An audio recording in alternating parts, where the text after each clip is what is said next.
Alhamdulillahi rabbil alamin. Wassalatu wassalamu ala asyrafil anbiya wal mursalin Sayyidina wa maulana Muhammadin wa ala alihi wa ashabihi wa man tabi'ahum bi ihsanin ila yaumiddin, amma ba'du.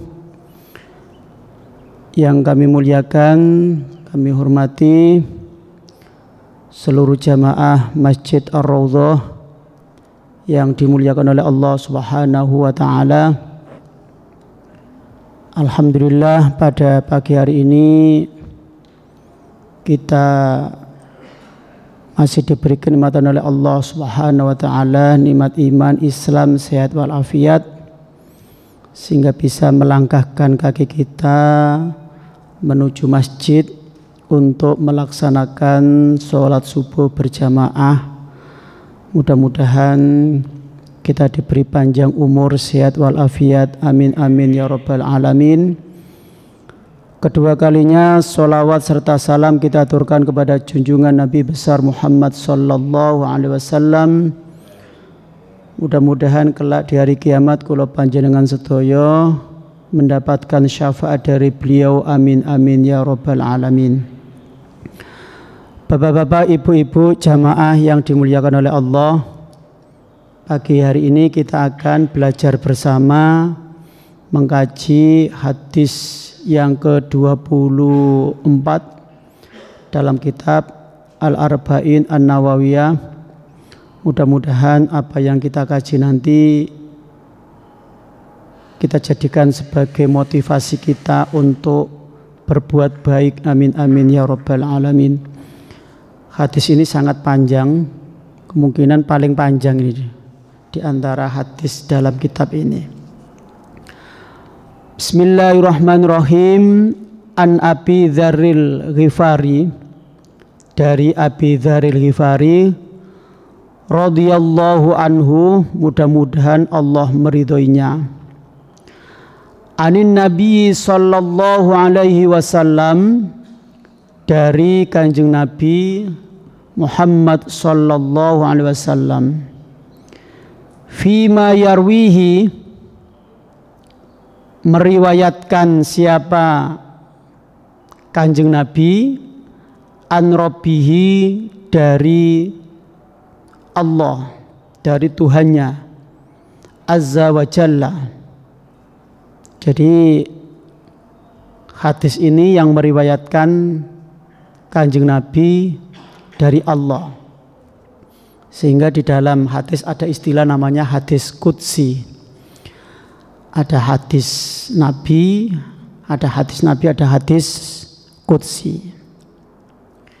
Kalau hadis qudsi ini maknanya dari Allah, tapi redaksinya ini dari Kanjeng Nabi.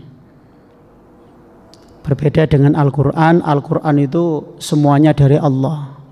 Tetapi kalau hadis qudsi ini maknanya dari Allah, redaksinya dari Kanjeng Nabi. Bisa melalui mimpi atau bisa melalui ilham. Annahu, sesungguhnya Allah, qala, berkata, siapa Allah? Ya ibadi, wahai hambaku, ini sesungguhnya saya haramtu, mengharamkan siapa saya ini Allah, az-zulma, terhadap kezoliman, ala nafsi, terhadap diri saya. Jadi Allah itu mengharamkan kezoliman pada dirinya. Artinya apa? Allah itu tidak akan berbuat kezoliman. Wa ja'altuhu, dan menjadikan siapa saya, hu, terhadap kezoliman, bainakum, di antara kalian, di antara kita, muharraman, itu haram. Jadi kezoliman ini, kalau ada orang melakukan kezoliman, berarti perbuatan yang dilakukan orang itu adalah perbuatan yang diharamkan oleh Allah. Fala tadzalamu, maka janganlah melakukan kezaliman siapa kalian. Jadi Allah itu tidak semena-mena. Allah itu mempunyai surga, Allah itu mempunyai neraka. Yang baik berarti ke surga, poinnya kan di situ.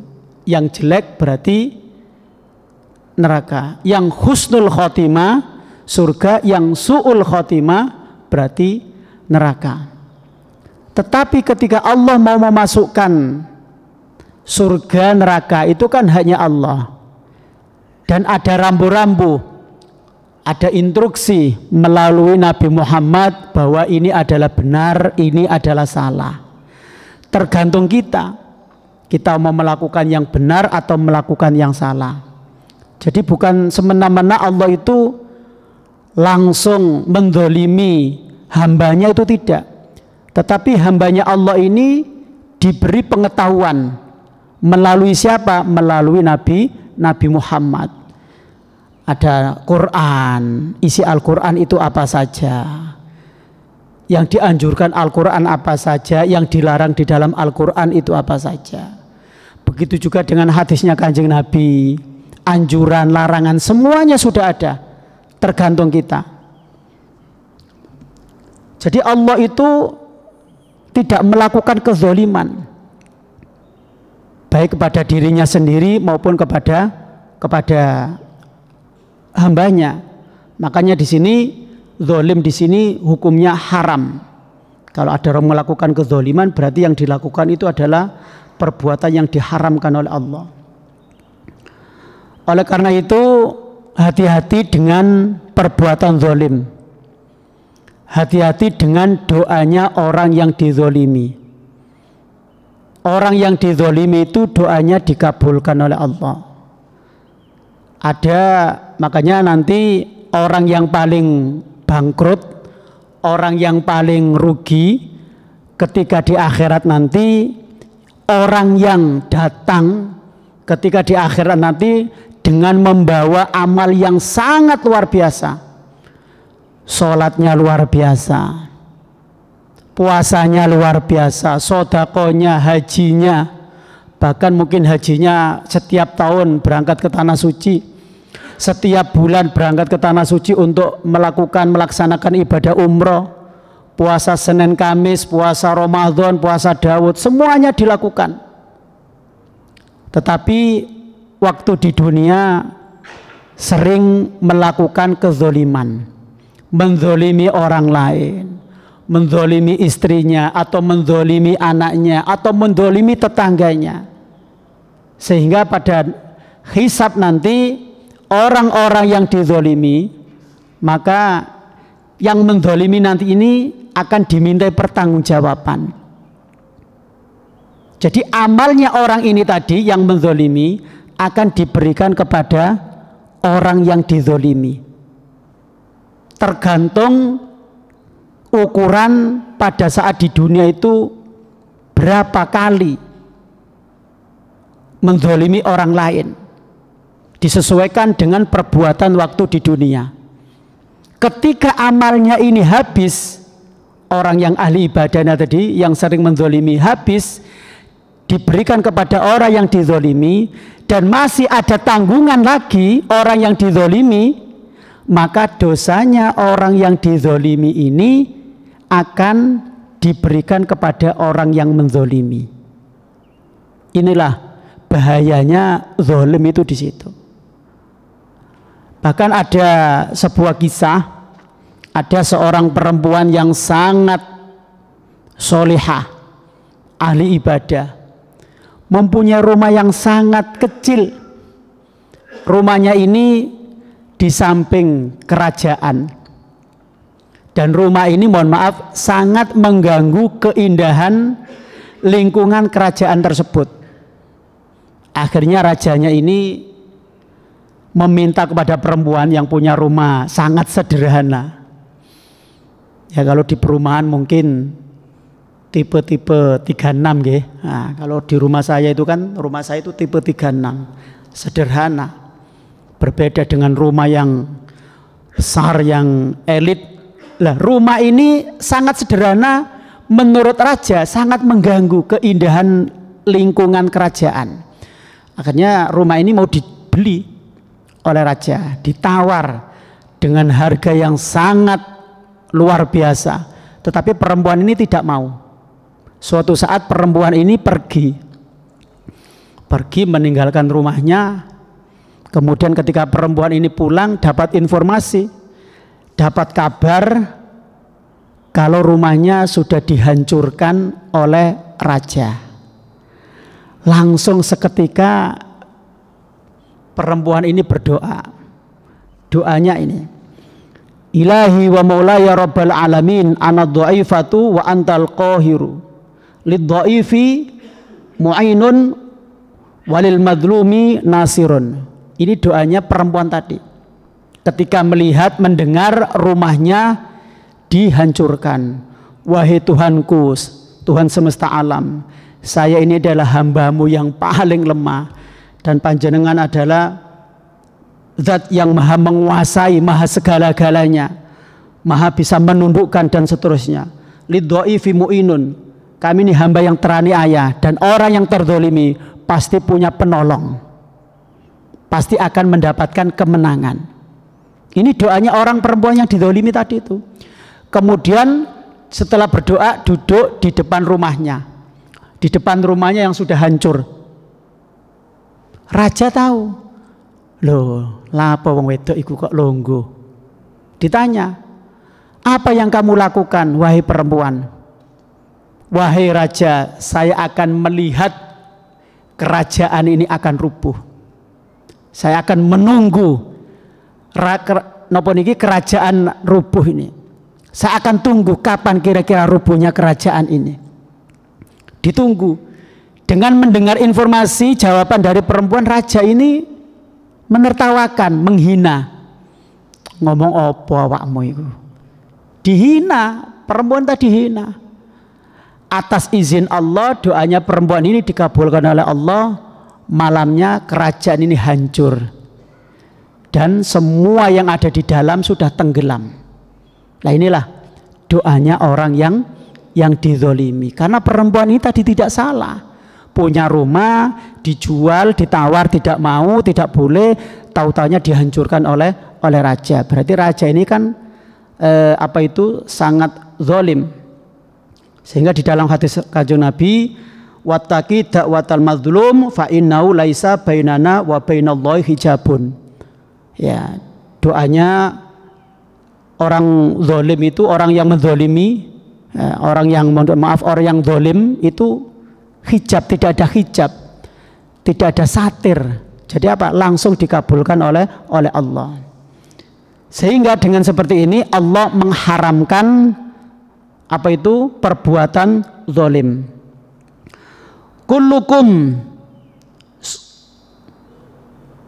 kalian, kulukum adapun kalian semua, dzalun itu sesat, illa kecuali man hadaituhu, illa kecuali man seseorang hadaituhu memberikan hidayah siapa saya hu terhadap man.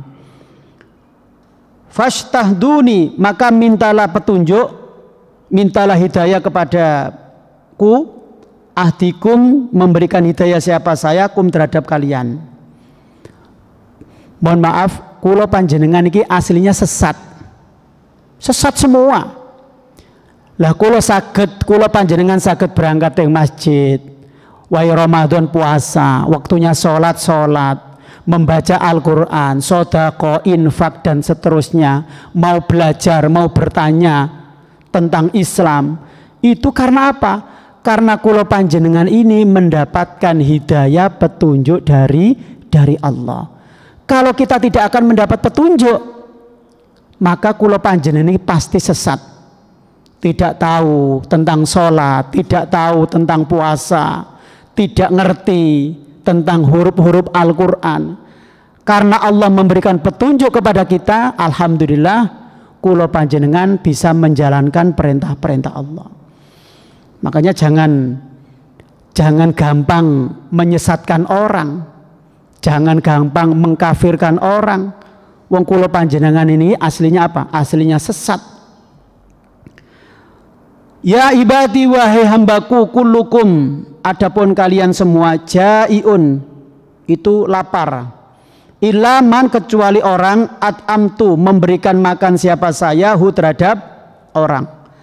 Fastad'umuni maka mintalah makan kepadaku ut'imkum maka memberikan makan siapa saya kum terhadap kalian. Kula panjenengan iki asli juga lapar dan bisa makan, itu siapa yang memberi? Allah. Makanya di antara yang dirindukan oleh surga itu kan diantarakan orang-orang yang memberikan makan kepada orang yang lapar. Dan kula panjenengan aslinya lapar. Ya bisa makan, bisa beli sesuatu, bisa beli beras, bisa beli sayur dan seterusnya. Itu kan yang memberikan kan Allah. Makanya kita kalau minta makan, ya minta makan kepada Allah. Sehingga Allah memberikan kemudahan urusan kita. Pagi ini malas masak, alhamdulillah punya rizki, bisa beli. Itu kan semuanya dari Allah. Ya ibadi wa hambaku kullukum adapun kalian arin. Itu telanjang, udo. Illa kecuali man orang kasautuhu memberikan pakaian siapa saya hu terhadap man fastaksuni maka mintalah pakaian ni kepadaku aksikum memberikan pakaian siapa saya kum terhadap kalian. Kulo panjenengan kan aslinya kan telanjang Pak. Waktu lahir wonten Pak, bayi lahir sudah pakai baju. Mboten wonten. Jadi kulo panjenengan ini ketika lahir telanjang semua. Laki-laki, perempuan semuanya telanjang.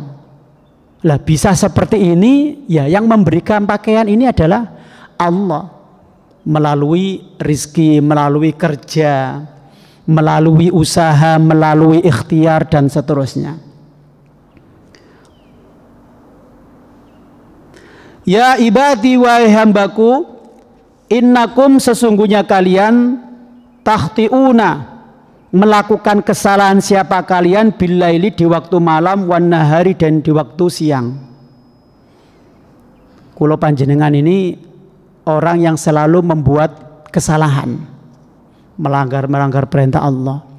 Kalau enggak melakukan kesalahan di malam hari, mungkin kita ini melakukan kesalahan di siang hari. Kalau enggak melakukan kesalahan di siang hari, melakukan kesalahan di malam hari. Wa ana dan adapun saya Allah aghfiru mengampuni siapa saya adzunuba terhadap dosa-dosa jami'an semuanya. Fastaghfiruni maka mintalah ampunan siapa kalian kepadaku aghfir memberikan ampun siapa saya lakum terhadap kalian. Oh ini loh sifat Ghafur Rahimnya Allah ini diberikan kepada hambanya yang minta ampunan, yang minta maaf. Dengan adanya hadis ini Pak, mohon maaf, ini setan iblis ini bingung. Saya ini menggoda manusia, tapi Allah kok Tuhannya ini maha ampun. Berarti apa yang saya lakukan sia-sia. Jadi gambarannya ketika mereka mau menggoda itu kan rapat dulu, ayo kita goda. Tetapi ketika mendengar hadis ini, ya ini kalau dibuat guyonan, waduh, nggak ada gunanya kita menggoda umatnya Nabi Muhammad ini. Kalau mereka melakukan kesalahan dan minta maaf, minta ampunan, minta maghfirah kepada Allah, Allah mengampuni. Tetapi ada ketua suku setan paling tinggi, napa iblis nggih. Nah ini menggoda kita agar kita ini tidak merasa salah, agar kita ini merasa benar. Makanya orang yang merasa benar itu kan bahaya, padahal salah, tapi dia ini digoda oleh setan, digoda oleh iblis agar apa? Agar merasa benar. Oleh karena itu kalau kita melakukan kesalahan, melanggar perintah Allah, langsung memperbanyak istighfar, taubatan nasuha. Ya ibadi wa hambaku innakum sesungguhnya kalian lan tablughu tidak akan sampai dzurri, bahaya yang mengenaiku atau madharat yang mengenaiku. Fatadzurruni, maka apakah kalian membuat kemadharatan ni kepadaku? Mohon maaf, kulo panjenengan ini tidak akan mampu melakukan kemadharatan untuk Allah. Kita tidak akan mampu melakukan sesuatu yang Allah itu merasa sakit atau tersakiti atau terzolimi, tidak akan mampu. Begitu juga walan tablughu, dan tidak akan mampu, tidak akan sampai naf'i, kemanfaatan, fatanfa'u ni, maka kalian membuat kemanfaatan ni kepadaku. Kulo panjenengan juga tidak akan mampu, tidak akan sampai memberikan kemanfaatan untuk Allah. Contohnya begini, saya tidak akan sholat, juga tidak akan pengaruh dengan Allah. Panjenengan poso Ramadan full Senin Kemis, nah itu juga tidak akan pengaruh dengan Allah. Karena apa? Karena puasa Ramadan, sholat itu untuk kita, nanti kembali kepada kita. Lah orang yang melakukan kemaksiatan juga akan kembali kepada orang yang melakukan itu. Oleh karena itu, kalau ada orang mengatakan saya tidak akan sholat biar Allah marah, biar Allah nangis, biar Allah sedih, tidak. Saya akan sholat biar Allah senang, biar Allah, tidak. Beda dengan kita infak. Ketika dilihat orang lain, riak timbul di hati kita, kita bangga. Ketika kita sholat, pergi ke masjid atau pergi umroh, pergi haji, dilihat orang lain, kita bangga. Lah ini kan riak. Tetapi Allah tidak seperti itu. Kita melakukan kebaikan, kita melakukan kemaksiatan, maka Asmaul Husnanya Allah yang 99 tetap tidak akan berkurang, juga tidak akan tambah. Ya ibadi wahai hambaku, lau anna awalakum, seandainya manusia yang paling awal semuanya, wa akhirakum, dan manusia yang paling akhir. Jadi awalakum ini yang dimaksud adalah manusia yang paling pertama Nabi Adam, wa akhirakum, dan manusia paling terakhir yang mendekati hari kiamat nanti, wa insakum, dan perempuan-perempuan atau manusia, mohon maaf, wa insakum, dan manusia, wa jinnakum, dan jin, kanu, ada siapa mereka, ala atqa qalbi rajulin wahidin, atas takwa-takwanya hatinya laki-laki satu, minkum, dari kalian, mazada, maka tidak akan menambahkan, zalika, terhadap ketakwaan itu, fi mulki, di dalam kekuasaannya Allah, syai'an, sesuatu. Bapak-bapak jamaah yang saya muliakan, mulai dari Nabi Adam sampai manusia paling akhir nanti, baik itu manusia maupun jin, semuanya takwa. Seperti ketakwaannya seperti kayak Nabi Muhammad, seperti kayak Rasul, seperti kayak Nabi, semuanya. Mulai dari Nabi Adam sampai manusia paling akhir, baik itu manusia maupun jin, semuanya takwa. Maka tidak akan menambahkan kekuasaannya Allah. Artinya apa? Tidak akan pengaruh. Jadi kekuasaannya Allah seperti itu. Bukan terus manusia itu takwa semua, kekuasaannya Allah naik sekian persen, tidak. Begitu juga sebaliknya. Ya ibadi wahai hambaku, lau anna awalakum wa akhirakum, ini sama dengan yang keterangan di atas tadi, wa innakum wa jinnakum kanu ala afjari qalbi rajulin wahidin. Semuanya ini tidak ada yang taat. Jadi akhlaknya ini bukan akhlakul karimah, tapi akhlakus saya seperti Fir'aun.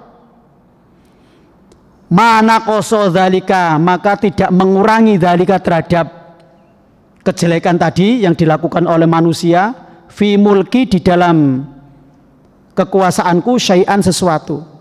Jadi seandainya mulai Nabi Adam sampai terakhir tidak ada yang taat, akhlaknya ini seperti kayak Fir'aun semua, maka tidak akan mengurangi kekuasaan Allah. Jadi tidak pengaruh, Pak. Orang melakukan kemaksiatan, orang melakukan ketaatan tidak akan pengaruh dengan kekuasaannya Allah, atau tidak pengaruh dengan apa yang sudah dimiliki oleh Allah.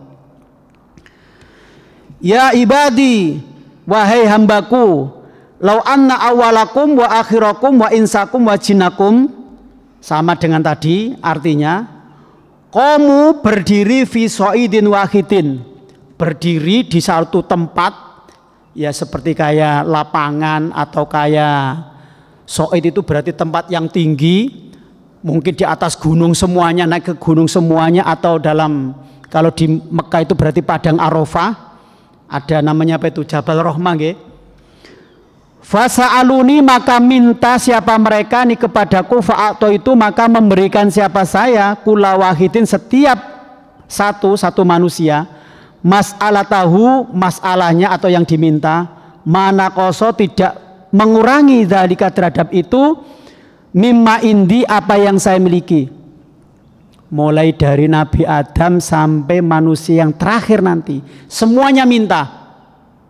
Kulo minta Fortuner, panjenengan minta pesawat, panjenengan minta gedung yang sangat tinggi. Nah, kira-kira jenengan minta nopo, Pak? Kulo minta Fortuner. Nggih. Karena saya pernah naik kok enak nggih. Sing paling tinggi lagi napa Alphard nggih. Nah, minta niku. Seandainya semua manusia yang ada di dunia yang sudah meninggal sampai manusia yang mendekati hari kiamat nanti, Pak, semuanya minta. Jangankan cuma satu, minta apapun. Tidak ada batasnya, maka semuanya itu tidak akan mengurangi apa yang dimiliki oleh Allah. Illa kama yang kusu, seperti kurang al-mihyatu, apa itu? Sing dundonomi napa, Pak? Jarum nggih. Nah. Idza udkhila, ketika dimasukkan al-bahra ke dalam laut. Jenengan nek gada, ini digambarkan seperti ini, Pak, apa yang dimiliki oleh Allah ketika diberikan oleh hambanya mulai dari Nabi Adam sampai terakhir, maka tidak akan mengurangi apa yang dimiliki oleh Allah. Gambarannya seperti ini, jenengan gada jarum, kemudian jenengan masukkan ke dalam air laut, jenengan masukkan, kemudian jenengan angkat, maka air yang nempel di jarum ini itu kan berapa mili, Pak? Dikit ya? Sangat sedikit. Berapa tetes? Paling satu tetes. Yang satu tetes ini itu saja yang diberikan kula panjenengan. Berarti air laut itu kan masih banyak, nggak pengaruh. Kan gambarannya ngoten niku. Jadi jarum jenengan angkat dari air laut, kemudian tetesannya itu atau sisanya yang ada di jarum itu yang diberikan kepada kula panjenengan. Berarti tidak pengaruh, ya enggak kurang, bisa saja tambah ketika ada air hujan. Itu gambarannya seperti itu. Ya ibadi, niki yang terakhir.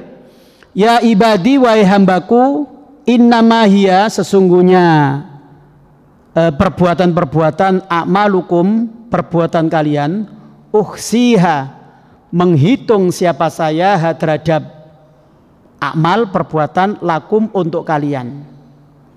Jadi semua perbuatan ini dihitung oleh Allah. Makanya tadi redaksi pertama, Allah tidak akan melakukan kezoliman, karena kezoliman itu adalah diharamkan oleh Allah. Maka biar Allah ini tidak mendolimi kula panjenengan, Semua perbuatan yang kula panjenengan lakukan ini dihitung oleh Allah. Wa fikum, diberi balasan, memberikan balasan siapa Allah kum terhadap kalian, iya terhadap perbuatan. Faman, maka barang siapa wajada, mendapatkan siapa man khairan, kebaikan, falyahmadillaha, maka memujilah Allah kepada Allah atau mengucapkan alhamdulillah kepada Allah.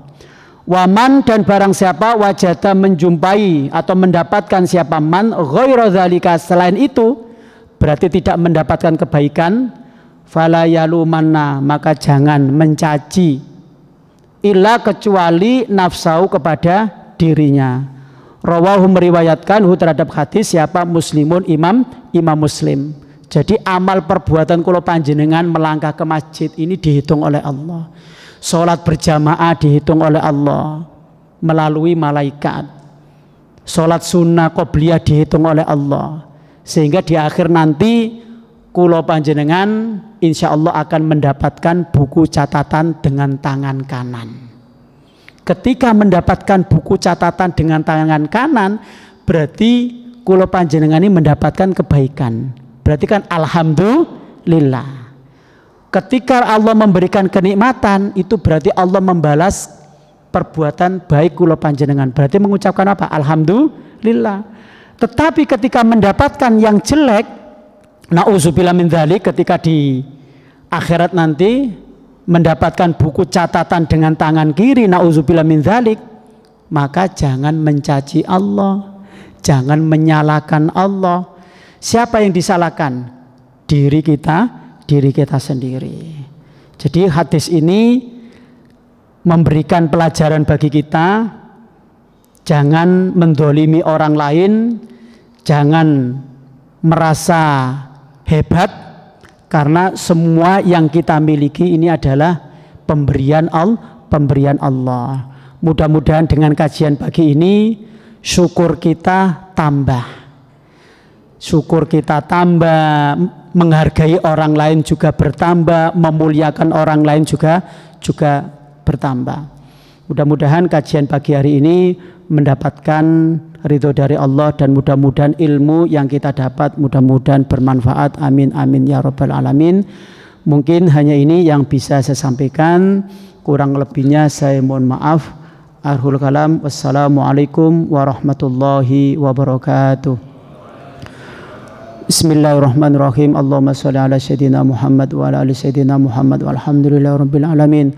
Allahumma ighfir lana wa liwalidina warhamhuma kama rabbayana shighara wa li jami' masyayikhina wa li jami'il asatidz wa asatidatina wa li jami' auladina wa dzurriyyatina wa talamidina wa li jami'il muslimin wal muslimat wal mu'minin wal mu'minat al ahya'i minhum wal amwat. Allahumma barik lana fi Rajab wa Sya'ban wa balighna Ramadan.